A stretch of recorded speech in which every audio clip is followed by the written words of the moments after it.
While Su Chen was in the arena, Tianyu and Mao Paiyuan took advantage of this moment to save the girl's brothers. Mao Paiyuan, who was behind, put her brother's shoulder over his own shoulder, placed the other hand on his chest, and they started walking towards them. He clenched his teeth tightly and closed one eye. Mao Paiyuan turned his head towards him, and upon seeing his expression, he couldn't help but start wondering what was happening. Tianyu, who was in front, put the bald man's shoulder on his own shoulder, and while he was walking, he started to look at him and asked the two to rest here for a while. He put his hand on his chest and, with a smile, called out to his little sister. Upon hearing the bald man's voice, the girl turned around, and seeing that both were alive, she couldn't help but start sweating and feeling relieved. She asked them if they were okay. Tianyu, who was next to her, started looking at her brothers, and seeing their state, she became somewhat sad. The girl's brothers approached a little, and to prevent her from worrying, they began to smile. With a cheerful look, the bald man thanked her because, if it hadn't been for her, they would have already lost their lives. The girl approached Tianyu, gave her a hug, and, with a sincere look, revealed to them that in reality, it had been Su Chen who had saved them. Tianyu started to look at the girl and remain silent. At the same time, someone came out of the water and began to walk, leaving a trail of water along the way. This person was Na. Sometime later, she put on her clothes and entered a laboratory. In front of her was a man with blue hair who wore glasses. He was her boss and was enjoying a glass of wine. He started to look at the screen with a calm gaze and asked her if Su Chen was the special research material she had talked about. While she was walking towards him, she crossed her arms, started looking at the ground, and answered yes to her boss. She also added that by using Su Chen's genes, they were going to be able to investigate the problem of genetic instability in the apocalypse. At the same time, mutant rats came out of the cage and, with a suffocating look, began to approach Su Chen. He simply put both hands into his pants pockets, started looking at the ground, and remained silent. Na's boss explained to her that these mutant rats had been created using the latest technology, so they were bigger and fiercer than before. He slightly turned his head towards her and, with a calm look, revealed that Su Chen was going to die here. For him, Su Chen was not worthy of being special experimental material. He began to look at the screen, and upon seeing what was happening, he couldn't help but be somewhat astonished and start wondering what this power was. 3 mutant rats came out of the cage and prepared to attack, but Su Chen wasn't going to let that happen. Just before the rats had time to move, Su Chen drew his dagger, started running at great speed, and in the blink of an eye, attacked the rats, cutting their bodies into pieces, causing them to open their mouths and start screaming in agony. Upon witnessing this, the bald man was in shock. He began to look at Su Chen with a surprised look. He couldn't believe that he had eliminated the rats in an instant. Tianyu, who was next to him, was left speechless. With a look full of fear, he began to question if this was still the same Su Chen they knew. Captain Guo did not expect Su Chen to be able to face 3 mutant rats. With a disdainful look, he called him brat. After killing the rats, Su Chen began to clean his shirt with his hand. With a calm look, he started to carefully observe the corpses of the rats and soon realized that these rats also did not have crystal cores. At the same time, the loudspeaker started to sound, and someone began to cough and ask everyone to pay attention. The corpses of the rats fell to the ground, causing mist to appear. Su Chen let his arms drop to his sides, started looking at the ground, and remained silent. In front of him was a platform, and on top of it sat Captain Guo on his throne. Next to him was a woman who was chained. The person who had activated the loudspeaker was none other than Na's boss.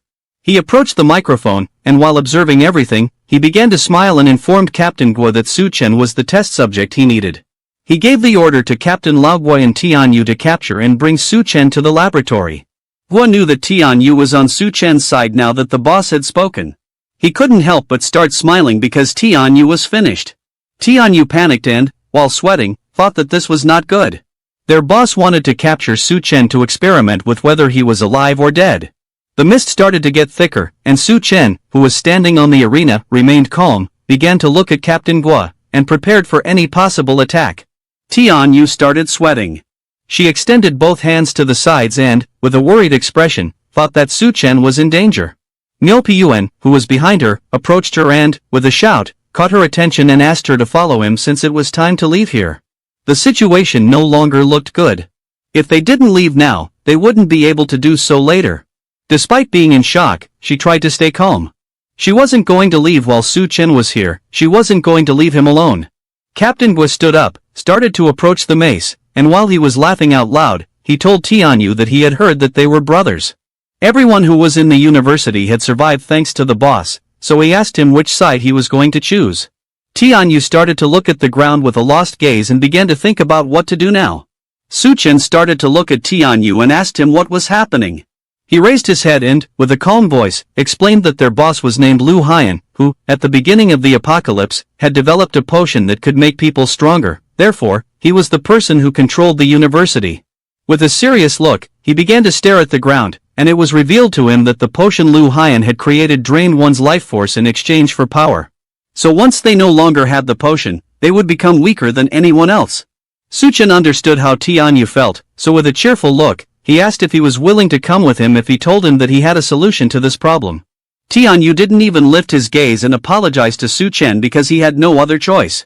Upon seeing this, Captain Gua stood up and couldn't help but start laughing like a madman since he didn't expect to see a show today where two brothers were going to face each other. For him, this was very interesting. He began to stare intently at Tianyu and, with a smug smile, asked him to hurry up as the boss was waiting. He grabbed the mace, jumped, and, while advancing towards Chen, told Tianyu that it was time to get down to business. Chen started to look to one side, and upon seeing this, she decided it was time to get serious. At that moment, someone made a great leap, and just before Captain Gua could approach Chen and attack, Tianyu appeared, gave him a strong kick in the face, and told him that today he did not want to choose. His kick was so strong that Captain Gua's heavy body shot towards the ground. Gua, who was holding two maces with his hands, crashed into the ground, causing him intense pain. Several seconds later, Tianyu landed on the ground, and while he had one hand clenched into a fist, he removed his armor with the other. He began staring at him aggressively and prepared to strike again. Captain Gua, who was lying on the ground, couldn't help but start to get angry. He stood up, lost his composure, started shouting, and asked if he was challenging the boss. Tianyu's body began to emit a powerful aura. He remained calm and, with a serious look, told him that their boss was a rat who was only using the potion to control everyone. He turned his back on Chen and decided to fight since his life no longer mattered.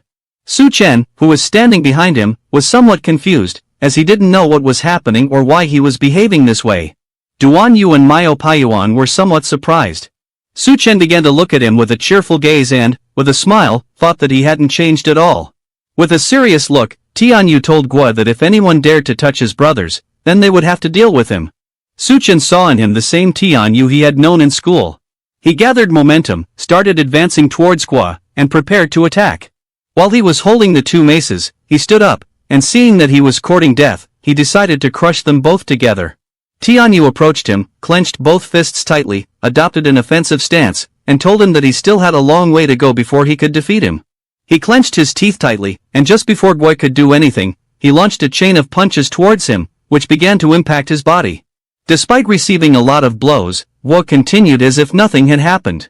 He started looking at him and, with a smile, revealed that the boss already knew that he was going to betray him and, for this reason, had been giving him level 1 potions while he had been using level 2 ones. Upon knowing this, Tianyu's expression changed drastically. He couldn't help but start sweating and remain in shock. Gua took advantage of this distraction, grabbed the two maces with both hands, raised them to the sky, prepared to attack, and while his eyes were shining, revealed to him that his fat was the best defense and no one could hurt him. Using all his strength, Gua attacked him using the maces, but luckily Tianyu reacted in time and caught both maces, avoiding death. However, due to the great difference in strength between them, he was injured. He opened his mouth and started spitting blood. The strength that Gua had was so enormous that the ground began to break into pieces, but despite this, Tianyu grabbed the maces even harder, clenched his teeth tightly, and decided not to give up. His veins became larger. Seeing this, Gua couldn't help but start smiling. He started staring at him and told him to go to hell. The mace had a button, he pressed the button, causing an electric charge to appear around the mace.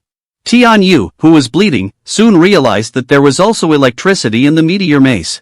The electric charge began to approach Tianyu, and seeing this, he couldn't help but panic and think he was finished. At that moment, someone appeared and gave a strong kick to the mace, causing Gua to let go of it.